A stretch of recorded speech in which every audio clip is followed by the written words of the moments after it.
বিপদে পড়লেই বলি আল্লাহ তুমি আমাদের ভুলে গেছো।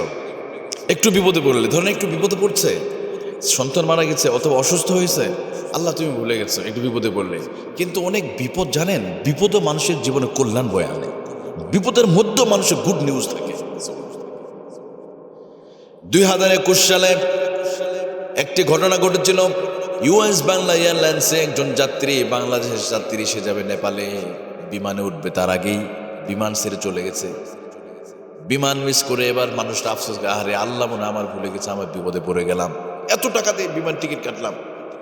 কিছুক্ষণ পরে দেখুন শুনলো ওই বিমানটা নেপালে গিয়ে ল্যান্ড করার আগেই দুর্ঘটনার কবলে পড়ে সমস্ত যাত্রী পুরে মেসাকার হয়ে গেছে। এবার যখন খবরটা পেয়ে গেল, এবার সেজদায় পড়ে গেল, আল্লাহ আমি যদি ওই বিমানে যাত্রী হতাম আমিও পুরো চারকার হয়ে যেতাম, কিন্তু তুমি আমার বাঁচিয়েছ। এই জন্য আমরা বুঝি না কোন বিপদের মধ্যে কল্যাণ থাকে না। মানে বিপদ মানেই যে আপনার আল্লাহ ভুলে গেছে তা নয়, বিপদের ভিতরে আল্লাহ তাহলে কি করে গুড নিউজ থাকে।